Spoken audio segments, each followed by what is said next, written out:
자, 이번 시간에 배울 내용은 웹사이트의 글꼴을 선택하는 방법인데요. 자, 웹사이트의 글꼴을 선택하는 속성명은 무엇이냐? 바로 폰트 패밀리라고 생각해 주시면 될 것 같습니다.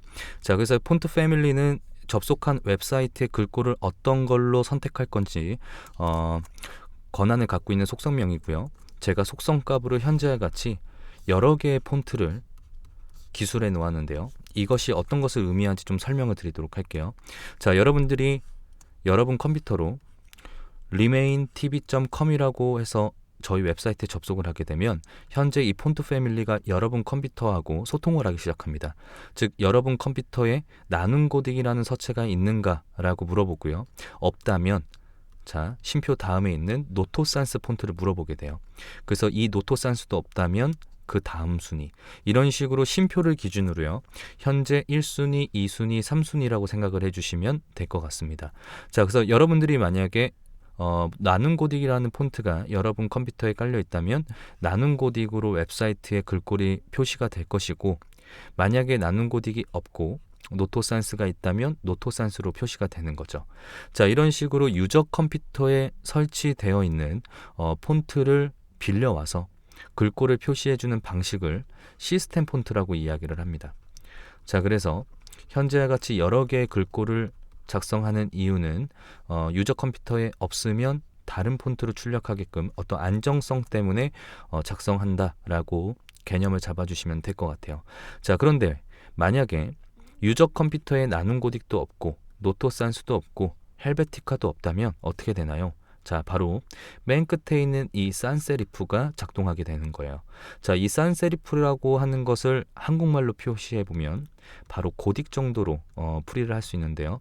즉, 앞에 모든 폰트가 없다면 유저 컴퓨터에 설치되어 있는 아무런 고딕 서체로 랜덤 출력을 해달라고 명령을 하는 거죠. 자, 이해되시죠? 자, 그래서 이렇게 산세리프라고 맨 끝에 쓰는 것은 선택사항이 아니고요, 필수사항입니다. 자, 그래서 여러분들이 글꼴을 4개를 쓰던 5개를 쓰던 하나만 쓰던 맨 마지막에는 꼭 산세리프라고 해서 안정성을 위해서 필수로 기술을 해줘야 된다라고 생각을 해주시면 될 것 같습니다. 자, 그런데 현재 제가 선택한 어떤 폰트의 종류들이 다 고딕 계열이죠. 자, 그렇기 때문에 제가 산세리프라고 기술을 해놓은 거고요. 만약에 여러분들이 잡아놓은 컨셉의 폰트들이 명조체라면 산세리프가 아니고 세리프라고 작성을 해주시는 거예요. 뭐 세리프는 한국말로 명조라고 표시를 할 수 있겠죠. 즉, 여러분들이 선택한 폰트의 컨셉이 고딕 계열이라면 산세리프라고 맨 끝에 써주시고, 명조라면 세리프라고 기술해 주시면 됩니다. 자, 이해되시죠?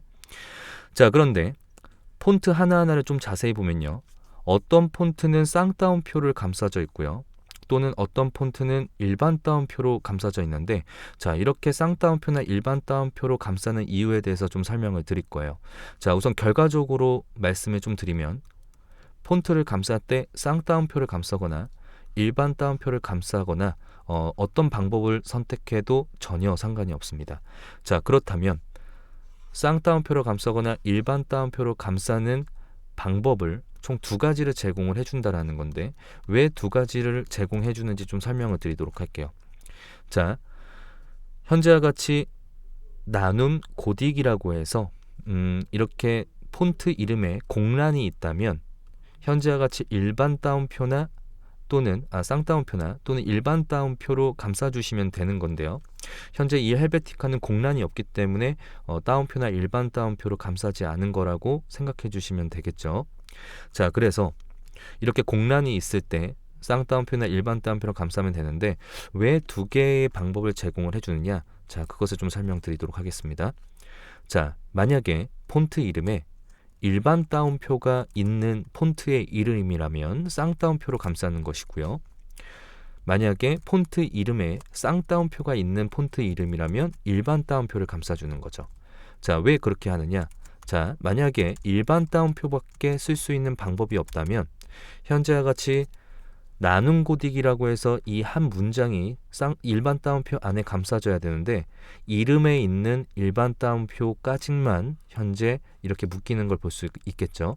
자, 그렇기 때문에 현재와 같이 폰트 이름에 일반 따옴표나 쌍따옴표가 있는 경우를 고려해서 이렇게 두 가지의 방법을 제공해 준다라고 생각해 주시면 될 것 같아요. 자, 어렵지 않죠? 자, 그러면 이제 조금 좀 다른 이야기를 한번 해볼 건데요. 자, 어떤 이야기를 할 거냐면 제가 현재 셀렉터를 P 태그로 선택을 하고 있는 상황입니다. 자, 그렇다면 현재 HTML에 기술되어 있는 이 P 태그에게 폰트 패밀리가 적용이 된다라는 이야기인데요. 자, 여기서 여러분들이 알아야 되는 것은 만약에 H1 태그를 이용해서 제가 CSS를 이용한 서체 선택 방법이라고 글씨를 써볼게요. 자, 그러면은 현재 P 태그에게만 폰트 패밀리를 적용하고 있기 때문에 이것을 브라우저에서 좀 확인을 해보면요. 자, H1 태그는 현재 폰트 패밀리가 적용되지 않고 P 태그만 폰트 패밀리가 적용된 걸 확인해 볼 수 있겠죠. 자, 그렇다면 앞으로 우리가 작성할 모든 태그에게 이렇게 폰트 패밀리를 복사 붙여넣기 해야 된다라는 상황인데요. 즉 우리가 지금 H1과 P만 썼지만 웹사이트를 개발할 때는 수많은 태그를 쓰기 때문에 이렇게 일일이 적용한다는 것 자체가 사실은 좀 불가능에 가깝겠죠. 자, 그래서 폰트 패밀리는 이렇게 하나하나 태그에게 일일이 작성하는 것이 아니고 어떻게 작성하라느냐? 바로 바디 태그에다가 한 번만 작성하시면 되는 겁니다. 자, 그러면은 바디 태그에게 현재 폰트 패밀리를 적용하게 되면요. 바디 태그 안에 있는 모든 태그에게 이 폰트 패밀리의 속성을 상속시킨다라고 개념을 잡아주시면 될 것 같아요. 자, 이해되시죠? 그럼 한번 확인을 해볼까요? 자, 정상적으로 H1 태그와 P 태그에게 폰트 패밀리가 적용된 걸 확인해 볼 수 있습니다. 자, 만약에 제목만 다른 태그로 다른 글꼴로 표시하고 싶다면 어떻게 해야 되나요? 뭐 이런 질문들을 좀 많이 하시는데요. 다시 H1 셀렉터를 이용해서 현재와 같이 다른 글꼴을 폰트 패밀리를 이용해서 선택해 주시면 되는 거예요.